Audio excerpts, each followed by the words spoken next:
Yes, mate. Yes, mate. Fucking nice one, mate. Come on.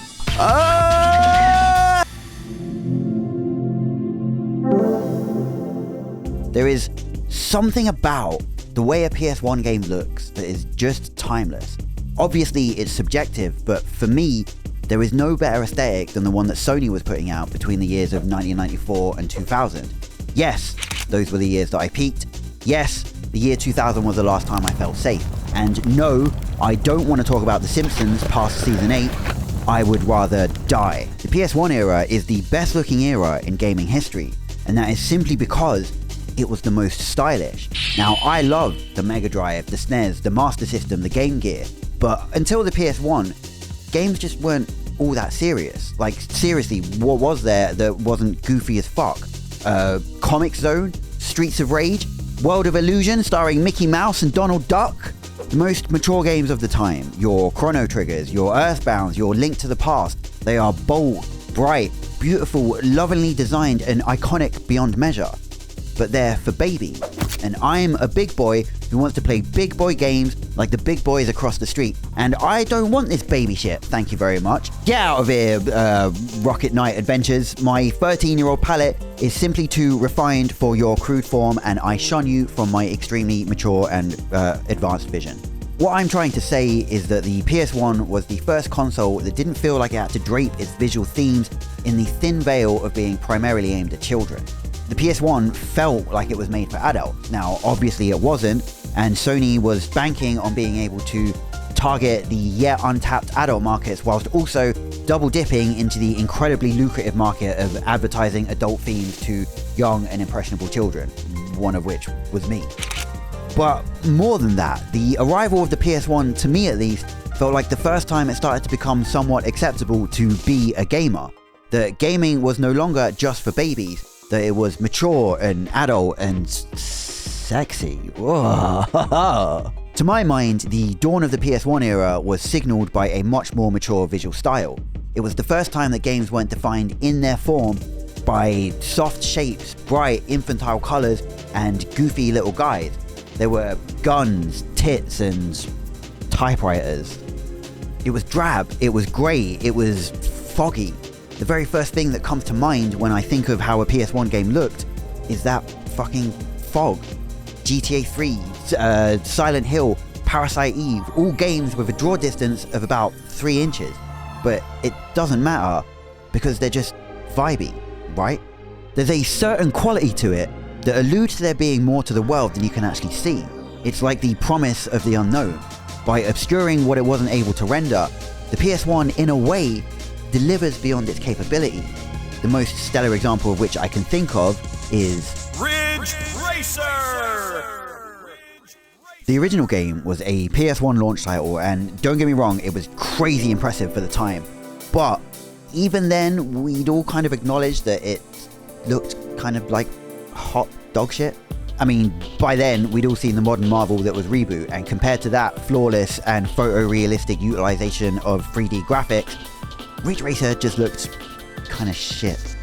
But, like the PS1 itself, the Ridge Racer series quickly overcame the console's technical limitations, and in its final entry on the series, delivered a visual experience that still holds up to this day. Like, seriously, go play it. Go play Ridge Racer Type 4 right now. Then come back here and subscribe to me, because I got you onto one of the best OSTs in gaming history. Most of the music from this video is probably going to be from Ridge Racer Type 4, and yes, the game just gets down like that. It's vibey, seriously vibes-based game. Go play it. I'll wait. I'll wait.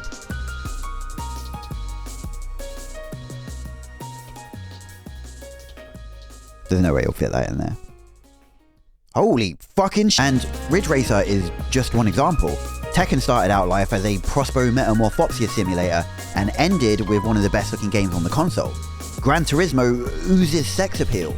Wipeout makes bold and daring maneuvers with its art direction. It takes a muted palette and adorns it with splashes of vibrance. It feels daring and abstract. Tenchu is moody and dangerous. It features a permanently black skybox that acts as an inkwell for the paintings you make with the blood of your enemies. Parasite Eve looks both nightmarish and dreamlike, a constant battle on screen between the mundane and the fantastical, each of which are incredible games in their own right, but collectively serve as the best possible examples of the sheer artistry that the PS1 was capable of. Oh man, PS1 fucking soundtracks, let's go.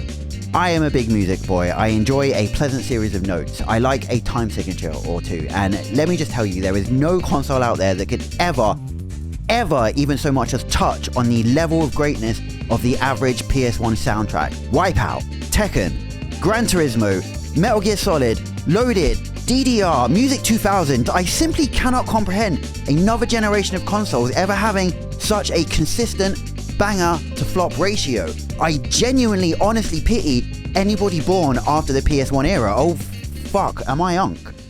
Am I a chopped unk? The PS1 soundscape was a lush hodgepodge of liquid D&B, jungle, hip-hop, J-rock, ambient, downtempo, IDM, breaks, crustcore, grime, ska, nu metal, prog, and cinematic triumphs that melded together to form the perfect soundtrack to any pseudo-incel in 1998. It had a sound chip like almost every console that came before it, but it could read CD.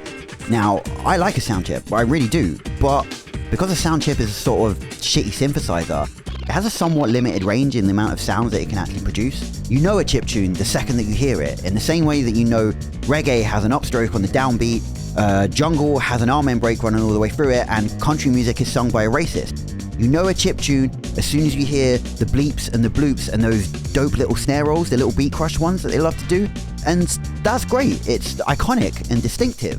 But again, it's limited in its scope. It sounds like it sounds, and that's that. But the PS1 could read CD audio, meaning it could play pretty much any sound. And because the PS1 was so good at making sound, one of its games was used to shape the foundations of an entire genre of music, producing such giant British legends as Dizzy Rascal, Skepta, and Stormzy. Music 2000, a fairly shit DAW, even for the time, formed the foundations of modern grime, one of the most prominent and influential British music genres of the modern day. And more than that, it introduced an entire generation of kids to a previously unknown world of music. When I think of the PS1, one of the first things that comes to my mind is that intense liquid drum and bass that I most strongly associate with Wipeout. And without associating that genre with the crazy feelings that I was experiencing playing Wipeout over 20 years ago, I'm not sure that I'd still have the same massive love for electronica and jazz that I have today. The PS1 was the first console to really tie its games in with real-world music, and by doing so, kind of tied itself in with reality itself, whilst simultaneously offering an escape from it. But before all of that, even turning the flippin' thing on is a feast for the ears. The PS1 startup sound still sends a shiver down my spine to this day. It is evocative, soaked in reverb, and shimmering with potential. But more than anything, it is a vibe.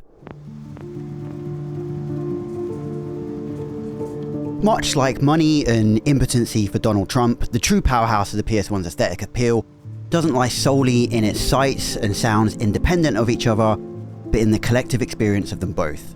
The culmination of its beauty is the perfection of the overall vibe itself, the coalescence of technology, visual art, music, and design philosophy.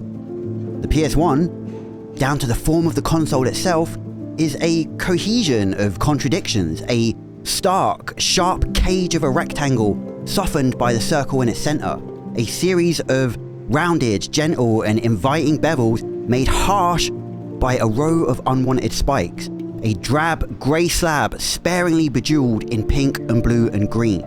It was simple and complex at the same time, and it was beautiful because of it.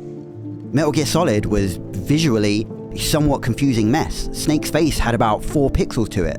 There isn't a single straight line in the game. The codec conversations are animated like they had a budget of 40p and a button, and yet the game draws you in.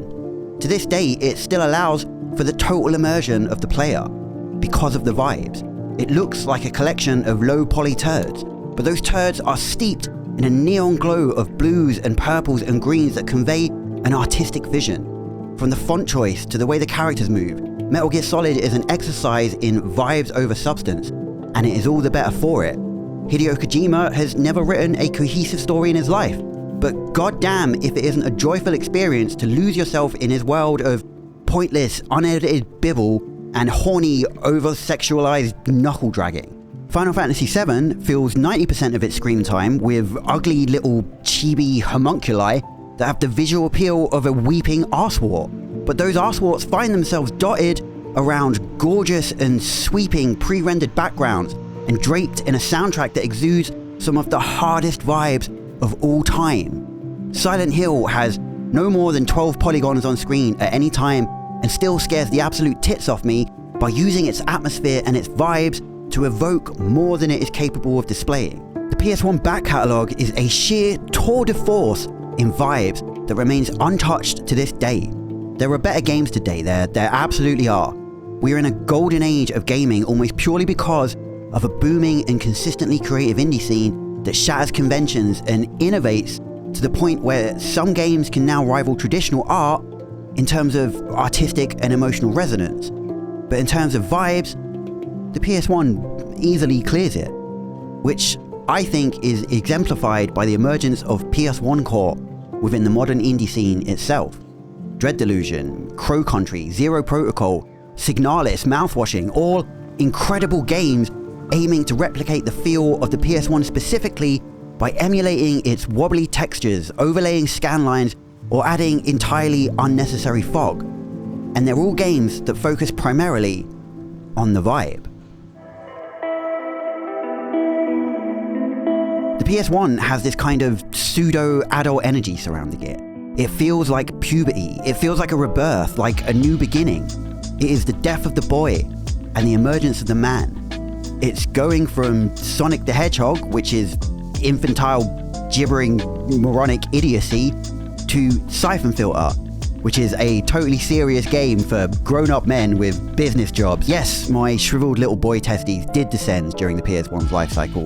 Thus, it has a huge influence on my own very formative years, and yes, I am massively favouring my own experiences over those of the general public because I'm probably a narcissist with delusions of grandeur, but come on, the PS1 was the transition from 2D to 3D, from sound chip to CD. If that's not gaming puberty, I don't know what is. And if it's not that, what about those fucked up adverts they made here in the UK? They were pretty fucking pubic. Scary, deformed, Scottish, alien, Aphex Twin lady chatting shit at me about mental wealth and then doing a weird little high-pitched laugh. Do you have any idea what that did to the mind of your average child at the time? Like, I genuinely didn't know what to do with that advert. I was scared of it. I was definitely scared of it. But I absolutely didn't know why. And watching it again all these years later, it's because it's a paradox, a contradiction. She's both human and inhuman, adult and childlike, heartfelt and whimsical. She talks to you earnestly about the value extracted from taking joy in the moment above the idea of material possession, and immediately exchanges wisdom and lived experience for a cheap pun and a giggle. She is light-hearted and carefree in a dingy basement whilst being lit like she's in a snuff film. The 12-year-old brain has been exposed to enough mature themes in media at that point in life to recognise that there's something wrong with this advert, but not exposed enough to know exactly why it feels so base and disturbing. Conversely, to a child of the 90s, the Double Life ad was both aspirational and yet wholly off-putting. Aspirational because it showed you the young man you were about to become. Fierce, motivated, working, earning. Off-putting because it dared show you the reality of that future. You will work your fingers to the bone and have to live in a shithole in what looks like fucking Croydon, which is a fate worse than death. God, I fucking hate Croydon. This advert was a whirlwind's whistle-stop tour of weird and wonderful Britain. It was gritty and indulgent, from the washed-out black and white tones of shirtless skaters to the greasy smear of vermilion in the couch potato's grotty front room. It was bold, engaging, and frightening. It presented you with a bleak reality and offered you an escape to a better world. A better world like Croc, Legends of the Gobbos. Every console and every generation of consoles has its own feeling. Whether you owned an N64 or not, you know the feel of an N64 game. You know that an Xbox game is statistically going to be either somewhat edgy or entirely sterile. Over time, consoles learn to tell you exactly what they offer, and it's often in the name. The Game Boy feels small, the Dreamcast feels dreamlike, but the PS1, the PlayStation, is the best of all of them because it feels like the fusing together of exactly those two words. A station for play, serious fun, dedicated enjoyment. We're gonna sit down and we're gonna play fucking Bust a Groove for the next 12 hours this Saturday because mum works nights and this shit's due back at Blockbuster on Monday, and fuck yeah, pizza rolls are ready.